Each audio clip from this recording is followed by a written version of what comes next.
আজ আমি আপনাদের সামনে তুলে ধরতে যাচ্ছি একটি বাস্তব গল্প। এটি এক শিশুর সংগ্রামের গল্প, এক বেদনাদায়ক বাস্তবতার গল্প, যা আমাদের সমাজেরই একটি অংশ। আমি আমার স্যারের জন্য একটি ভিডিও ধারণ করছিলাম।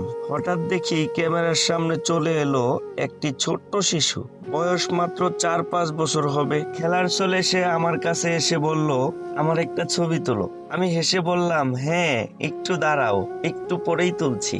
ভিডিওর কাজ শেষ হলে আমি তার ছবি তুলে দিলাম। মেয়েটি উচ্ছ্বসিত হয়ে ছবিগুলো দেখতে লাগলো। আমি জানতে চাইলাম, তোমার নাম কি?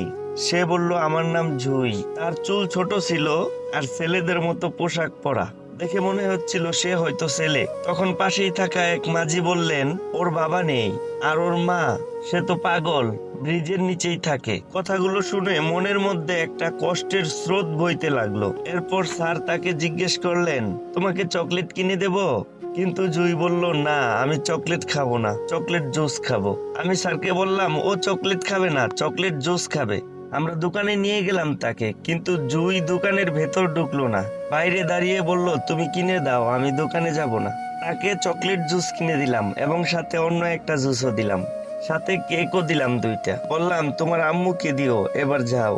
আমি তার পিছন পিছন হাঁটতে লাগলাম। গিয়ে দেখলাম তার মা ব্রিজের নিচে শুয়ে আছে, সাথে আরেকটা ছোট্ট বাচ্চা। আমি সালাম দিলাম, ভালো মন্দ জিজ্ঞেস করলাম ছোট্ট বাচ্চাটার নাম কি? জুয়ের মা তখন নির্বিকার ভাবে বললেন, ওর তো এখনো নাম রাখিনি। কিন্তু পাশে দাঁড়িয়ে থাকা ছোট্ট জুই বলল, আমি নাম রেখেছি, ওর নাম জুনায়েদ। একজন মানসিক ভারসাম্যহীন মা তার সন্তানের নাম রাখার কথা ভুলে গেছে, কিন্তু 4-5 বছরের জুই ভাইয়ের জন্য নাম ঠিক করে রেখেছে। এটা শুনে আমি হতবাক হয়ে গেলাম। এরপর আমি ওখান থেকে চলে আসি। দেখলাম জুই হাতে কেক আর জুস নিয়ে আবার আমার কাছে ফেরত চলে আসছে। আমি বললাম, কেন এগুলো নিয়ে আসছো কেন?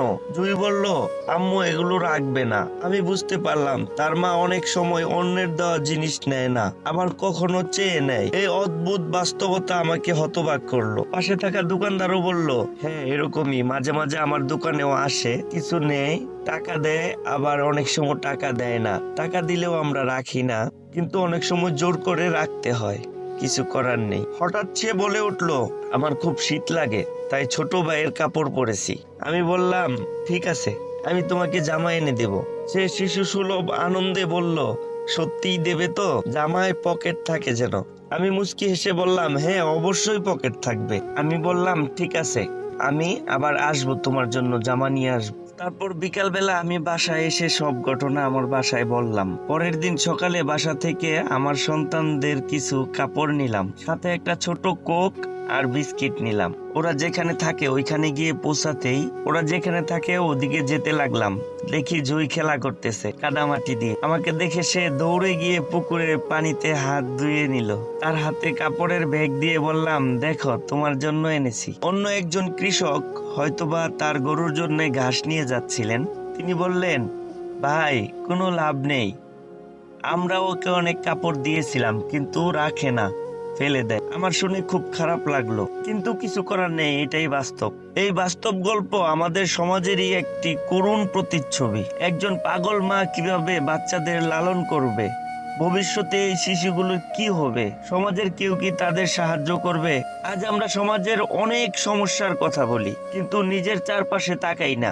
এই শিশুগুলো আমাদের একটু সহানুভূতি পেলেও হয়তো তাদের জীবন বদলে যেতে পারে।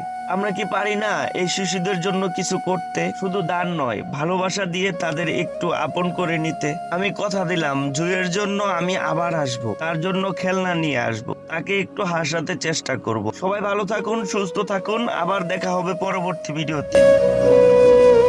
ওঠো তুমি, আমি পরে